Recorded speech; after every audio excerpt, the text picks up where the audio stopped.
Hello and welcome to another episode of India and Global Left. If you are new to the show, please smash that subscribe button. Also consider becoming a YouTube member, a Patreon, or donate small amounts given in the link in the description box. In either case, hit a like, please. Without further ado, let me welcome our guest, Professor Gerald Horne. Professor Horne is one of the most prolific and incisive historians of our time. He is a professor of history and African American studies at the University of Houston. His research spans the African diaspora, US imperialism, and global struggles against racism and colonialism. Professor Horne challenges conventional narratives with a global anti-imperialist lens and has reshaped how we understand slavery, capitalism, and resistance in world history. Among his many influential books is The Counter-Revolution of 1776, Slave Resistance and the Origins of the United States of America, which we will discuss today. Professor Horne, welcome to India and Global Left. Thank you for inviting me. I want to discuss your book, The 1776, The Counter-Revolution. But before we actually discuss your book, if you could tell us a little bit about the mythology of the 1776. It is often characterized as a revolution, which is associated with a break from empire, the British Empire, spread of democracy, separation of church and state, and also, more importantly, a model for later actual revolution. So if you could tell us a little bit about when did these mythologies enter history and how has that been sustained even today? Well, certainly 1776 represented a break from the British Empire, but by the same token, so did UDI, Unilateral Declaration of Independence in Rhodesia in 1965, which represented a break from London as well. 1776 was a settler revolt. Likewise, UDI in Rhodesia was a settler revolt. There was an attempted settler revolt in Algeria against the French. And so we should first of all examine settler revolts with a certain skepticism. Secondly, and I think that this is the most formidable point that I'm afraid to say many of our friends on the left, and in fact, many of our friends in the international community have ignored, is the fact that it's long been acknowledged that the enslaved African population by and large, did not support 1776. And of course, they had good reason to be opposed because the leaders of this revolt against British rule were disproportionately enslavers, including George Washington, Thomas Jefferson, James Madison, Patrick Henry, et al. And our ancestors, our African ancestors, had the gift of prophecy insofar as in 1776, there were thousands of enslaved Africans in the colonies led by these rebels. By 1861, on the verge of the US Civil War, there were millions. Not only were there millions, but this investment in the bodies of enslaved Africans was the major source of wealth for this erstwhile republic, speaking of the United States of America. What I find curious about the way many of our friends on the left analyze events is that, at least in the United States, across the ideological spectrum, there are critiques of socialism, for example. As I oftentimes joke, you could awaken a US national in the middle of the night and they would begin babbling insistently about the real and imagined abilities of socialism. But if you look at republicanism, for example, which is supposedly the calling card of 1776, it should have been clear decades ago that in revolting against the divine right of monarchs, the so-called revolutionaries supplanted that system with the so-called divine right of propertied men of European descent. Certainly, as has been acknowledged for some time, Africans were not included in this process. It would be as if, for example, if you look at the implantation of apartheid in South Africa in 1948, and as I pointed out in my book on Southern Africa, White Supremacy Confronted, the intention of implanting apartheid was to disrupt emerging class alliances between and amongst European and African and other workers. And so the project was to uplift the Afrikaner workers, the European minority workers, etc. If you use the logic that has been imposed on the analysis of 1776, I guess you would say that apartheid was a leap forward for humanity insofar as it led to social welfare benefits being doled out to this European minority working class in South Africa, and that instead of launching armed struggle, Nelson Mandela and the African National Congress should have waited for history to work as magic, because inevitably apartheid, given the logic or illogic we use with regard to 1776, would have led toward social welfare benefits being doled out to the African majority, for example, which is obviously ludicrous and ridiculous. And we also need to look at the fruit of this poisonous tree.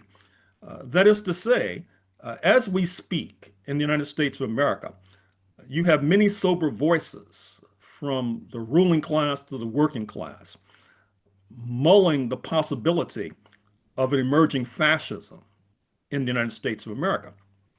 Now, in terms of understanding this emerging fascism, I've noticed that in the ruling class and in the working class, there's rarely a resort to history, for example. It's almost as if it came out of nowhere, for example, just sort of magically emerged.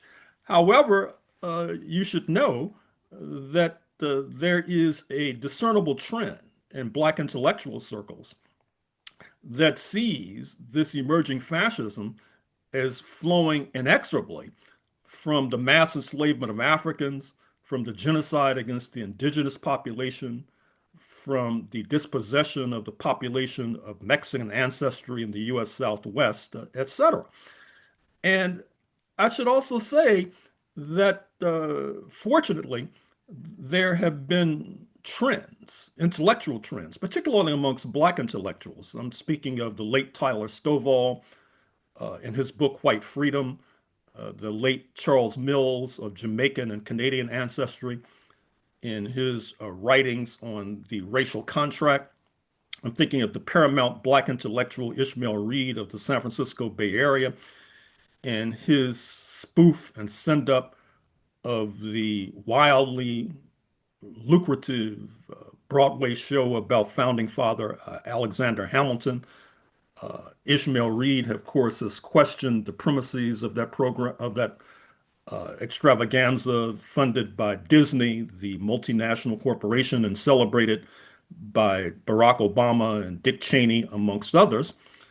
And of course, the paramount Haitian filmmaker, Raoul Peck. I recommend his documentary, Exterminate All the Brutes, which is a searing castigation of settler colonialism. Settler colonialism, of course, being a term that's conspicuously missing from the ordinary vocabularies of many of our friends on the left in the United States of America. Although they do apply that term, interestingly enough, to Israel and historic Palestine. They don't apply it necessarily to the United States of America, interestingly enough. And of course, I'm surprised that the Israelis and their supporters have not accused our friends on the left of being anti-Semitic, since they use the term settler colonialism for historic Palestine, but not for North America.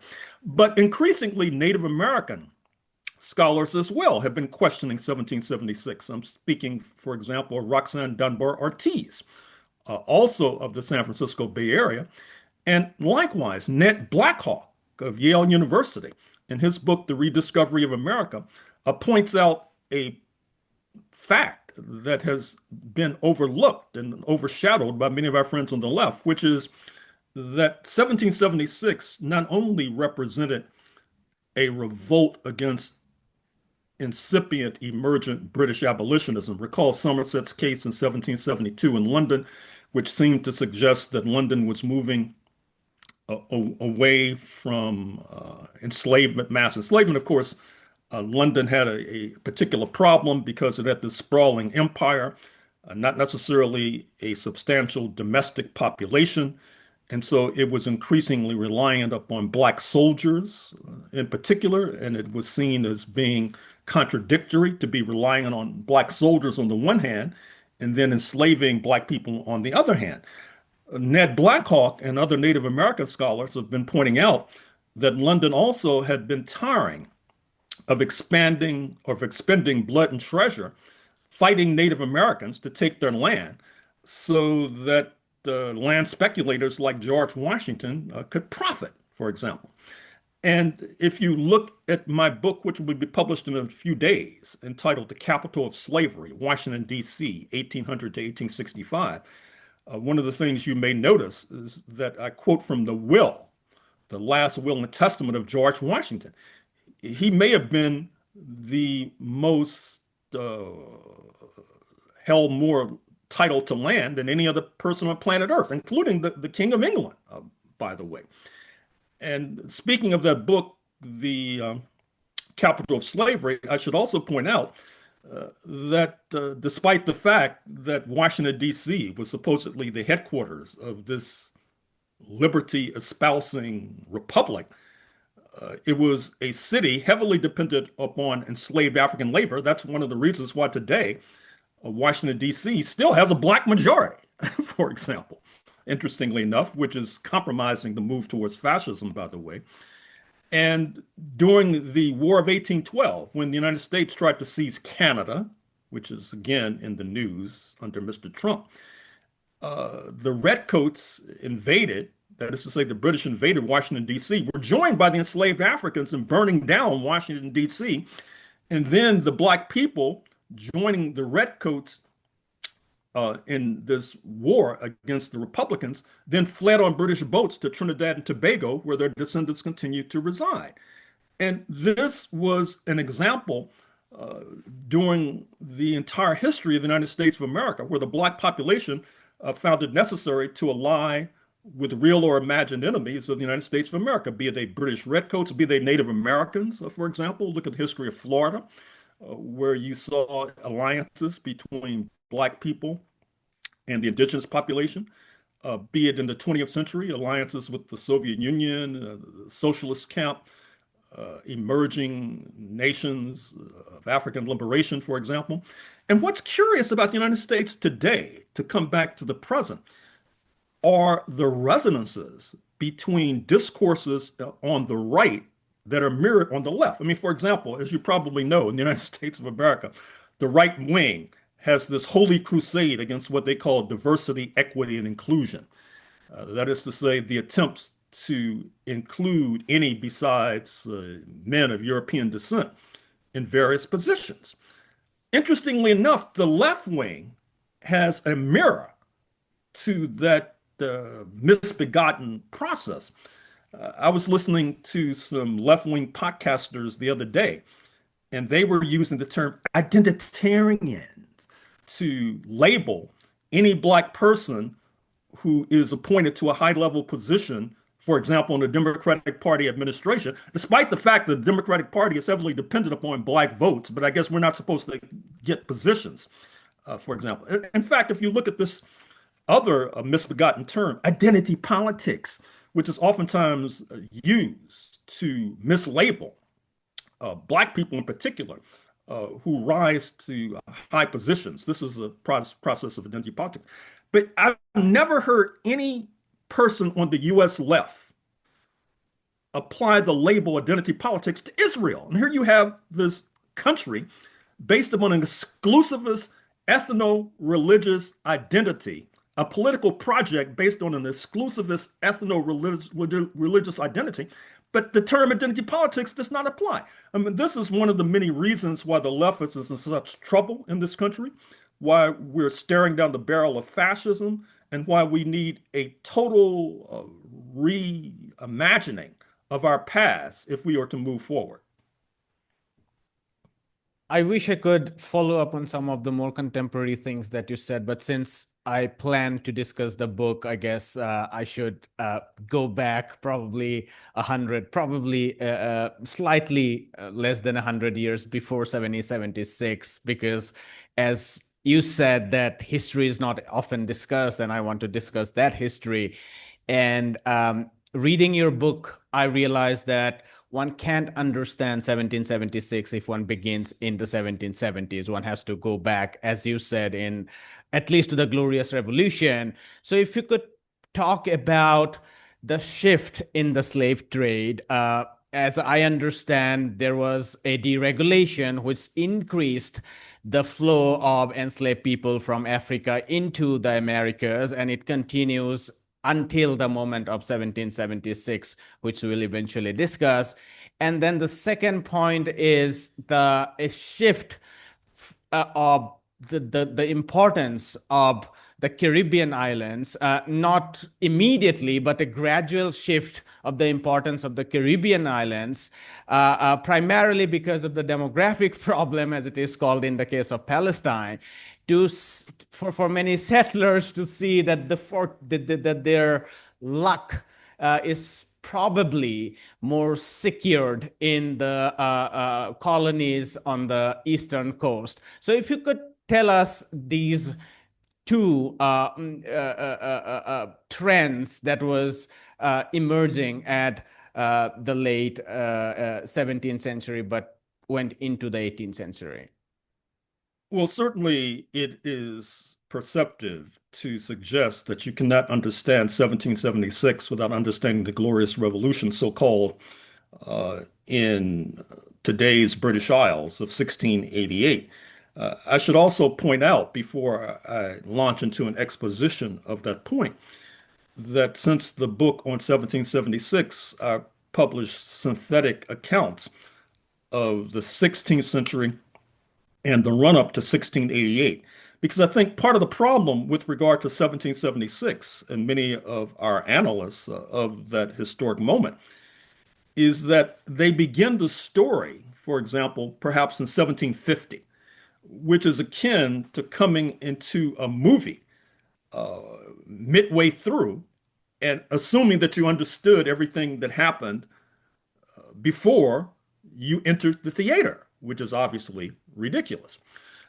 Uh, with regard to 1688, of course, you know that there had been the Royal African Company, which had been under the thumb of the monarch in London, and it is initiated roughly in 1670 or thereabouts. And of course, in my book, The Apocalypse of Settler Colonialism, I explain the run up to events that leads to the establishment of the Royal African Company. The African slave trade under the thumb of the monarch was wildly lucrative. One could invest $1, the equivalent of $1, and receive $1,700 in return. And as I've suggested, there are those today who would sell their firstborn child for a 1,700% profit, not to mention some African that they did not know. Needless to say, this wildly lucrative, odious commerce attracted the attention of the rising merchant class, which wanted to elbow its way in to this process, which leads directly to the so-called Glorious Revolution of 1688, which involves, among other things, not only the clipping of the wings of the monarch, that is to say, the erosion of the divine right of kings and, of course, queens, which reaches a kind of zenith in 1776 and has been celebrated in a one-sided fashion ever since without looking at the downside damage to people of African descent in particular, who were the untold victims of this great leap forward for humanity, so-called.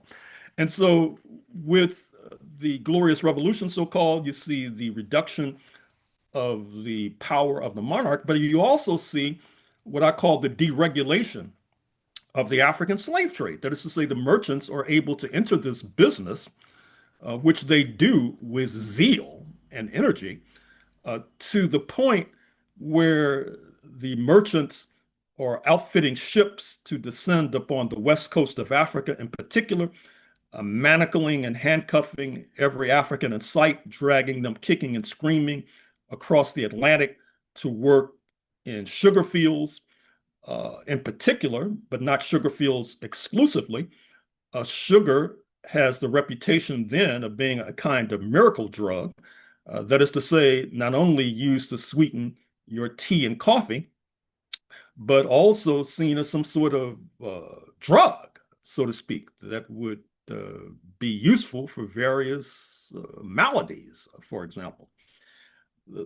The problem, of course, is that the Africans were unwilling laborers, and at a certain point, their numbers began to grow, not least in the Caribbean, Jamaica, Barbados in particular, and they're outnumbering the settlers, the demographic problem that you alluded to, sometimes at rates of 10 to 1 or 20 to 1, which creates favorable conditions for slave revolts, which began to happen with velocity and rapidity, to the point where the settlers decide that the better part of wisdom is to make what I call the Great Trek from the Caribbean to the North American mainland.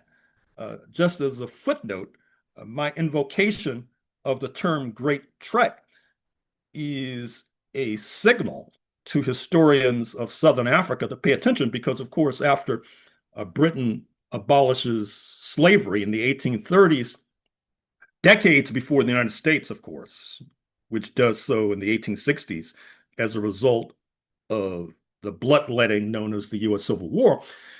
In Southern Africa, you see that the European minority begins to make a great trek to escape the jurisdiction of London so that they could continue their brutal exploitation of Africans, for example. And so you see the same process from the Caribbean to the North American mainland, although it's fair to say that even as late as 1750, London saw the Caribbean as being more valuable than the North American mainland, for example, which in some ways helps to explain, it is a factor in explaining why, even though London contested the revolt against their rule on the mainland led by George Washington, at the end of the day, they thought that Jamaica, Barbados, etc., were more valuable.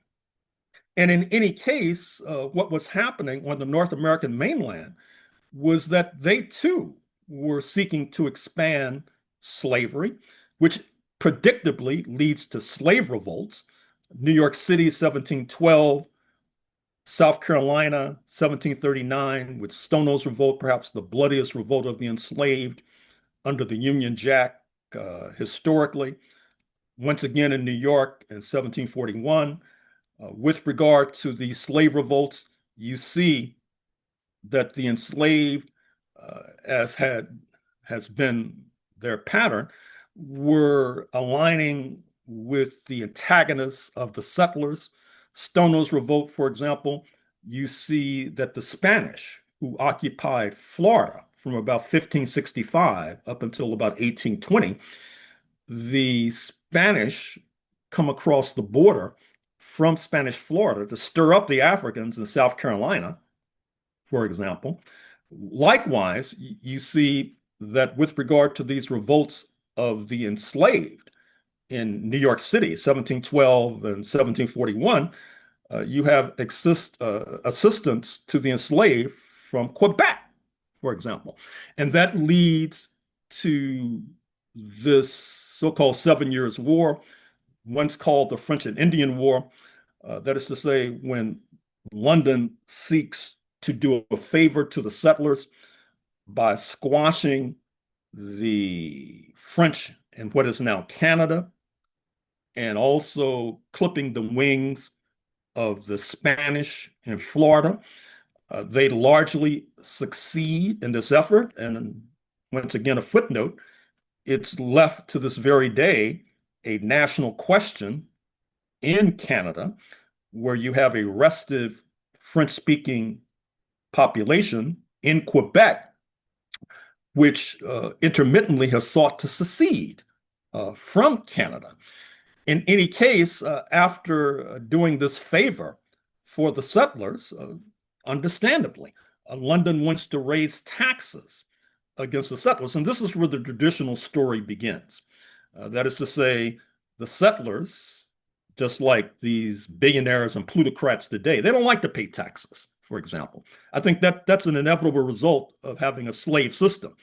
You expect labor to be free, for example. You don't have to pay the labor that brings you your tea and coffee. You don't have to pay uh, anybody for favors that are done for you. And so that leads to restiveness amongst the enslaving class, which then spearheads a revolt against London, leading to the establishment of the United States of America, which will be marking its 250th birthday in 2026.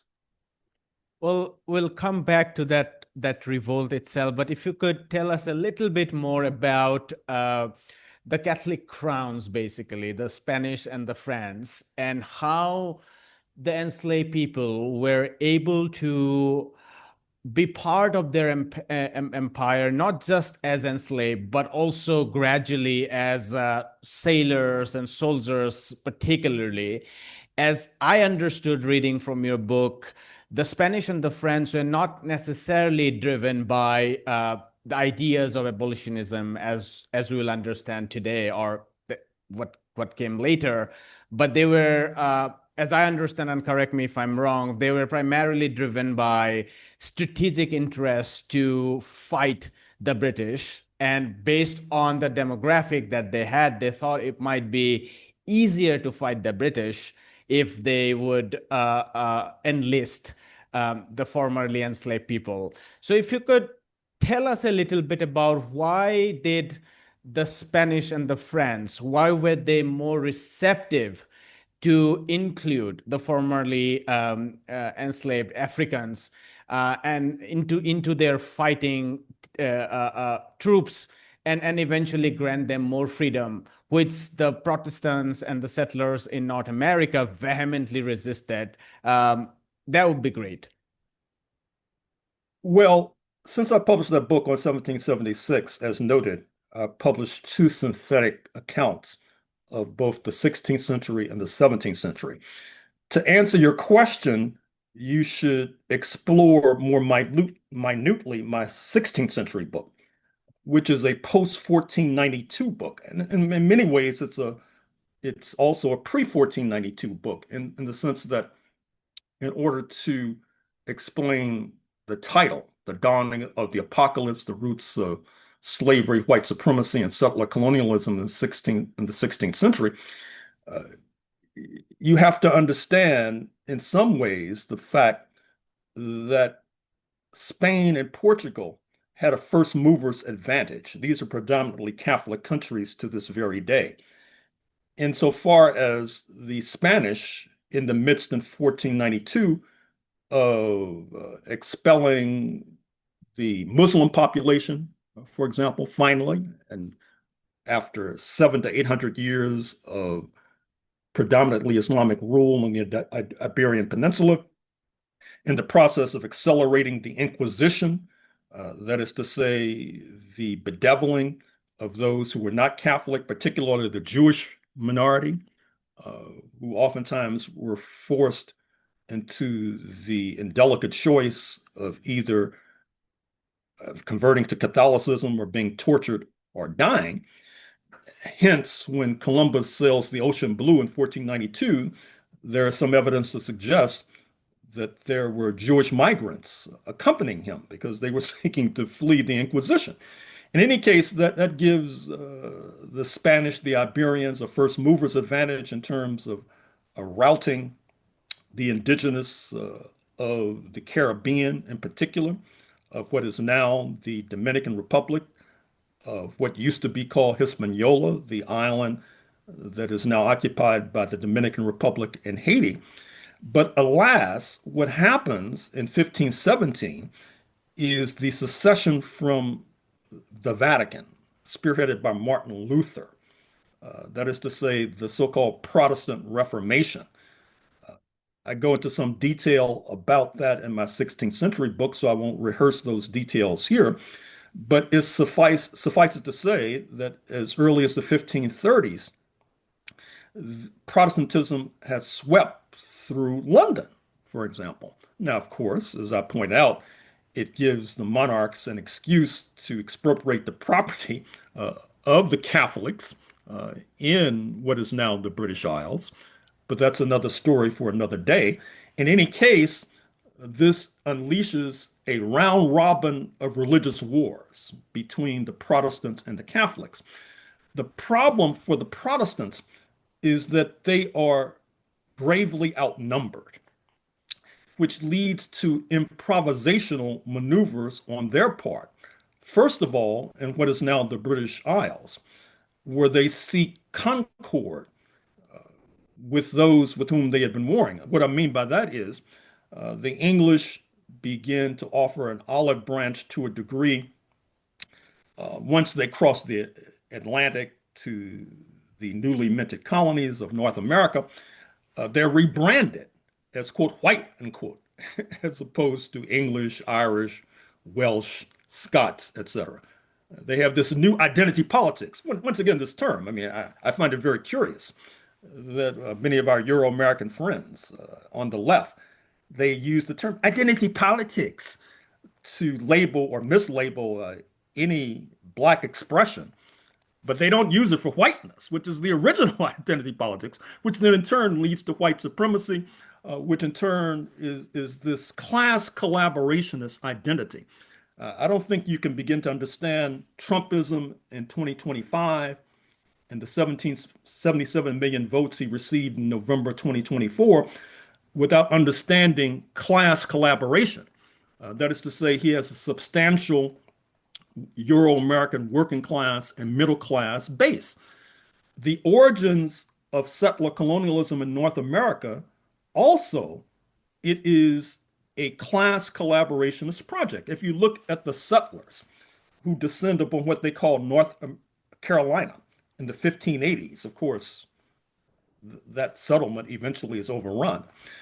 But we do know that they come from various class backgrounds. They're shopkeepers, they're declassed elements, they're lumpen elements, all sponsored by the 1% or the ruling class in London, and all bent upon seizing the land of the Native Americans for their mutual benefit. And therein, you begin to see the roots of settler colonialism. And it would be as if, to use an analogy, if there had been a different history for South Asia, let us say, and there had been a popular movement amongst Hindus to rout and plunder the Sikhs and the Muslims. And then Hindu intellectuals and analysts would call this democracy because it's supported, let us say hypothetically, by a overwhelming majority of Hindus. Well, see, this is what you basically. I'm not sure how hypothetical that is, though. Okay, all right. Fair enough. But this is what actually that substantiates my point, because that's basically what you've had in North America. You've had many of our friends on the left who celebrate and salute what they call democracy, because you've had a majority, oftentimes, of those defined as white. Even today, you see our friends on the left, they'll acknowledge in a softened voice the illegitimacy of slavery, for example. But many of them have little to say about the dispossession of the Native American. And you also need to realize the differences between these various colonial projects. I mean, for example, we know that there are differences with regard to capitalism, for example.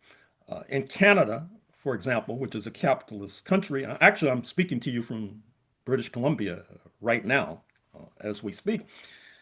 You have subsidized healthcare, for example. You don't have subsidized healthcare in the United States of America.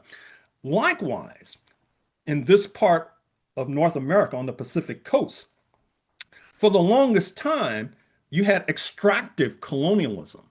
The Hudson Bay Company, chartered in 1670, actually going bankrupt in 2025, initially was involved in fur trapping, and therefore they were trading with the indigenous population. You had the founding father of British Columbia, where I speak, was a man of African descent from Guyana, Sir James Douglas, married to a woman of indigenous ancestry, for example.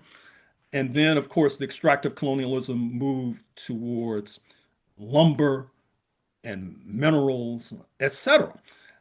The model in what is now the United States was settler colonialism.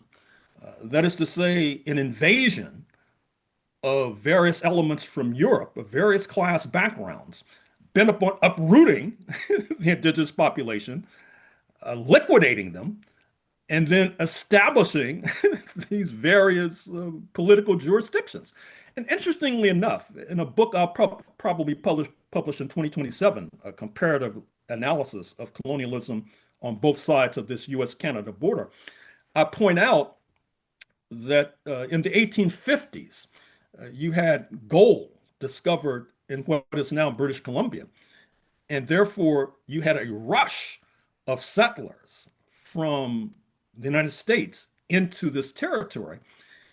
And that helps to push British Columbia into settler colonialism. And interestingly enough, after British Columbia begins to move into settler colonialism, that aforementioned Sir James Douglas, the founding father who helped to found this colony, his position became incompatible with settler colonialism. So he was ousted altogether. Interestingly enough, in Washington Territory, which becomes the state of Washington, Seattle, its major city, circa 1889. Excuse my exposition on this question, but my brain is overflowing with this current research. You had the settlers who came out and opposed stoutly any sorts of unions between men of European descent and Native American women, because they felt that Native American women would become spies against the settlers. And so in the 1850s, the settlers in what is Washington Territory, they declared martial law. The governor arrested the chief justice, who was married to a Native American woman. I mean, once again, we need a wholesale rewriting of the history of North America, the history of this country. And until we are able to do so, I don't feel that we'll be able to understand why we're staring down the barrel of fascism as we speak. The whiteness that you spoke about, and you argue that this was relatively very new, even by the middle of the 18th century, and it was a difficult process because the Irish or the Scottish would not be trusted because they would be considered as spies or in cahoots with the crown empires. And even if they were Germans, they're not necessarily Protestants. So it was a difficult process. And secondly, the necessity of Africans for all the other differences, the ethnic differences, the religious differences to be overlooked was very important. And you dedicated a chapter on this failed attempt to create Georgia as a all-white colony. And I thought an interesting question, for me at least, is a very brief mention of the 1735 Act, which apparently abolished slavery. And within right-wing conservatives in the United States, you often hear this idea that, oh, the colonists, the founding fathers of the United States were one of the earliest movers of, while you argue that that has nothing to do with abolition that was primarily creating, as you in the preface say, a Berlin Wall to protect the Carolinas and eventually Virginia from the Spanish Florida, which was seen as this epicenter of insurrections and spy activity and so on. Can you talk a little bit about this 1735 Act, or the whole idea of creating Georgia as a buffer against subversive activity? And I will get to that, but let me make a footnote that I should have included when I was talking about the conflict between Spanish Florida and the Carolinas, for example. If you look at the history of Cuba, for example, 90 miles from the shores of Florida, what is intriguing is that Spanish Cuba, in particular, you had from its inception a substantial free Negro population, for example. You had men of African descent in the military, for example. Whereas in the United States, which was a project based upon white supremacy, where supposedly there were overtures on a religious basis under the First Amendment of the U.S. Constitution, supposedly guaranteeing freedom of religion. Now, the naive oftentimes neglect the fact that this facilitates the process of whiteness, for example, because the settlers of North America have a formidable obstacle in subduing the Native Americans and corralling the Africans. So they need every warm body they can muster. And so, therefore, there are overtures made to the migrating Jewish population, unlike under the Spanish flag, for example. But contrary to some of our naive friends, this has more to do with recruiting warm bodies to fight the Native Americans and to corral the Africans than progressivism. As a matter of fact, putting progressivism in the driver's seat in this process is idealism. It's philosophical idealism. It's not materialism. I mean, for example, I thought the materialism was supposed to be the calling card of people on the left. I should also point out, I will get to 1735, is that Oregon, once again, I'm returning to my current research. Oregon as a territory before it becomes a state, even after it becomes a state, it tries to exclude slavery, for example.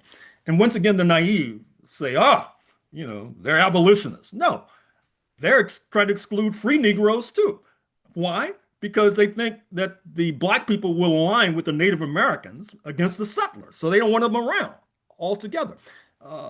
And in fact, to this very day, Portland, Oregon, has one of the smallest populations of African descent of any major city based upon those historical antecedents, for example, that I've just made reference to. Which then brings us to your question of Georgia, started by Sir James Oglethorpe, who is to this very day touted by the naive as some sort of abolitionist, but he does not want Africans around because he feels that they're a security threat, because they'll align with the Native Americans against the settlers, they'll align with the Spanish against the settlers. And so it's supposed to be a so-called. He had probably seen a lot, having worked in the Royal African Company and having such a close, having closely seen how the Africans are mutinous, rebellious, right from the point of where they are picked up all the way through the ship, and then after their arrival. For sure. And so, as you suggest, that leads to the creation of a so-called all-white colony in Georgia. But that introduces contradictions between and amongst the European settlers. It sharpens the class contradictions between and amongst the European settlers, because you have European poor, European wealthy, creating class tensions. And so it does not take long for this idea of a so-called white colony to be overthrown. And in 2010, the U.S. Census showed that the state of Georgia had more black people than any other state in the United States of America, which shows how this idea of creating a white colony did not succeed. But interestingly enough, this idea of excluding black people, and then our liberal and some of our left-wing friends come along and say, oh, this shows that these people were abolitionists. No, they were trying to exclude security threats. You have the same process after the revolt against British rule in 1776. You see movements in Vermont along that same line. And of course, like Oregon, Vermont has one of the smallest black populations today in the United States of America, which helps to explain, among other things, Senator Bernie Sanders from Vermont, because, of course, when you exclude black people, it sharpens tensions and class contradictions between and amongst those who are defined as white. I mean, to give you an example, a few years ago, I was out in Idaho doing research for a book I published on jazz. And you have labor stratification amongst racial lines in the United States of America. When I stay at hotels, inevitably, the women come to clean up my room, and they're either of Latin American ancestry, oftentimes Mexican ancestry, or they're black. In Idaho, the folks who were cleaning up my room were white men. I was shocked.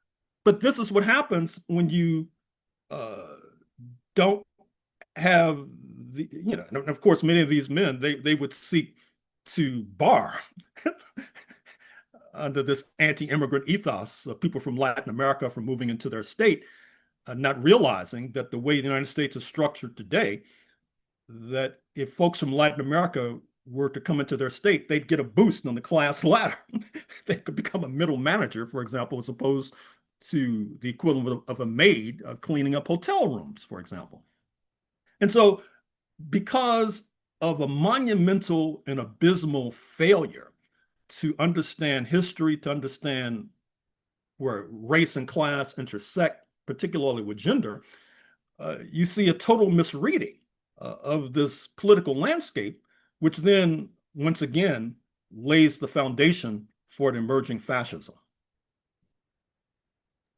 This is my second last question. So feel free to answer as briefly as you would like, or, as elaborately, up to you. If you could tell us a little bit about the 7-Year War between 1756 and 1763, because one of the interesting things in the book that I found was that ideally the 7-Year War is seen as a British victory, and it is to diminish the power of the French and the Spain. But what you argue effectively is it's almost everyone except the colonists lost out. London eventually lost out, even if they won. The Africans lost out. And the French and the Spanish also didn't gain much. Can you tell us the significance of the 7-Year War and why that was a moment where the colonies in North America gained their power to eventually make their path for independence? Well, 1756 to 1763 was a turning point in the history of North America, a turning point in the history of the British Empire, a turning point indeed in world history as well. As suggested, among other things, London was doing the settlers, led by George Washington, a favor because they were seeking to squash their antagonists on their northern border, speaking of Quebec, and their southern border, speaking of Florida. But London succeeded all too well because, as your comment suggests, in this process of succeeding, as we suggested a moment or two ago, they felt they had to raise taxes, which leads to a settler revolt. And of course, the settlers also recognize that London is becoming reluctant to expend blood and treasure, continually moving west to rout the Native Americans so that land speculators like George Washington could profit. And that fuels the flames of the settler revolt. And of course, as we know, uh, post 1763, post 1776, indeed, you see the settlers move continually west, waging war against the Native Americans. And what's interesting about these wars that has not been stressed sufficiently is that oftentimes the momentum for these bloody wars against Native Americans was coming from land-hungry settlers, for example. In other words, to repeat this perhaps an unfortunate analogy that I mentioned a moment or two ago, it would be as if there was a popular movement amongst Hindus in South Asia to plunder their Sikh and Muslim neighbors, and then that would be called democracy, for example. And so the settlers, if you look at the U.S. Northwest, where I'm now, as I said, in British Columbia, what's happening at a certain point, the U.S. military was becoming reluctant to wage war against Native Americans. And so the settlers organized militias. And then they organize militias and then go to Washington with their begging bowl to get these militias funded, for example, by the federal government. And then in some ways, you could see this as the seeds of today's military industrial complex, because of course, there's a lot of corruption involved in terms of getting money from Washington to fight wars 3,000 miles away, for example. And I should also say that in unleashing the power of the settlers, it not only unleashes what is a proto-fascist trend. Uh, Obviously, you should draw an analogy between what I'm saying right now and the settlers in the occupied territories of Palestine, for example, in terms of how that's a seedbed for ultra-rightism. And so you have many untoward trends that are emerging. I mean, for example, one of the threads that I'm pursuing this current research is the Church of Latter-day Saints, or the Mormons, as they're properly called, or as they're popularly called, I should say. And not only are they involved in routing the Native Americans in today what is Utah, where a disproportionate percentage of Mormons reside, but at the same time, they were waging a war against Washington, for example, because among other things, Washington objected to polygamy, which was their calling card, which was their signature. And in that context, the Church of Latter-day Saints oftentimes would arm Native Americans to fight other non-Mormon settlers. Look up the Mountain Meadow Massacre of 1857, for example. You'll find a ton of information about it. I say all that to say that the history of the United States, the history of settler colonialism, has been exceedingly bloody, exceedingly barbaric, exceedingly profound.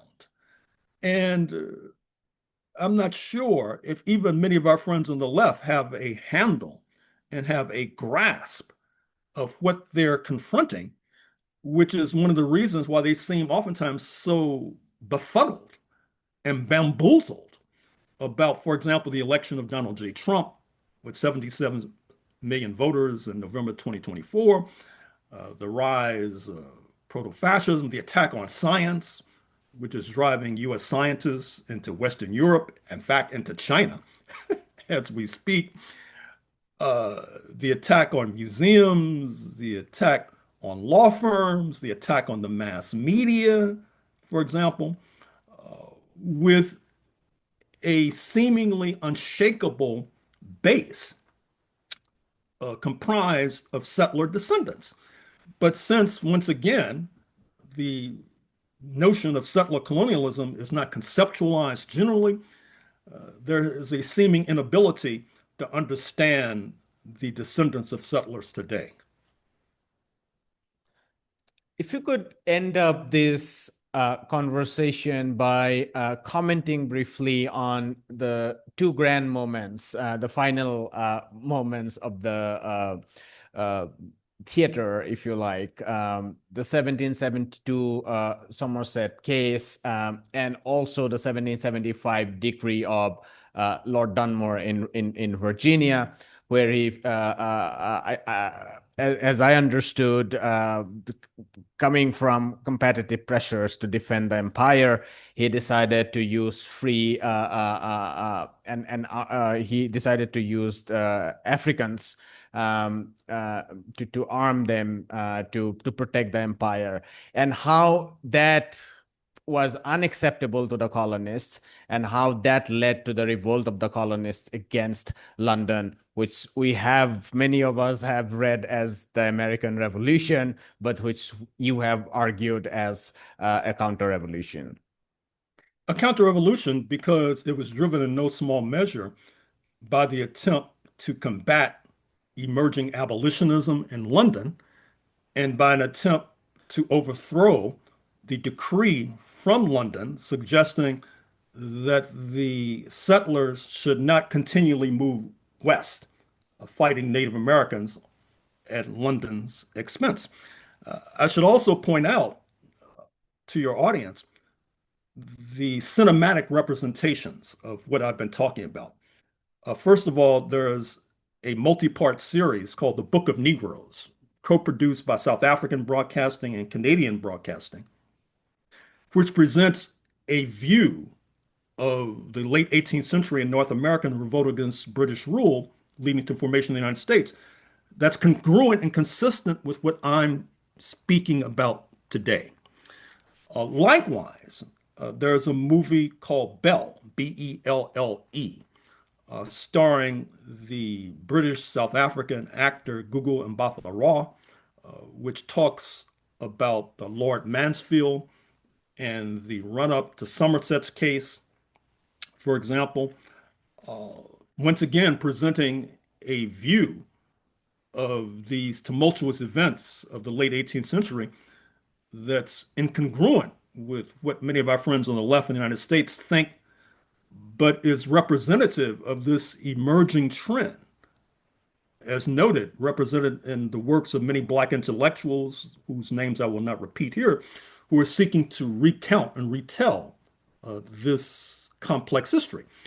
Which brings us to Lord Dunmore, 1775. And what you need to realize is that you can draw a straight line from Lord Dunmore, the colonial governor, the last colonial governor in Virginia, and his attempt to form the so-called Ethiopian regiments used to squash the revolts of the settlers.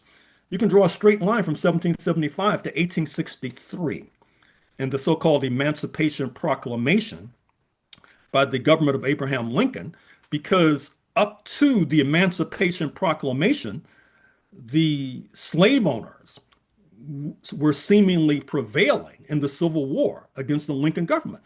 And of course, I need not remind your audience of a fact that sheds light upon politics in the United States in 2025, which is that the foot soldiers of the slave owners' army were not necessarily enslavers.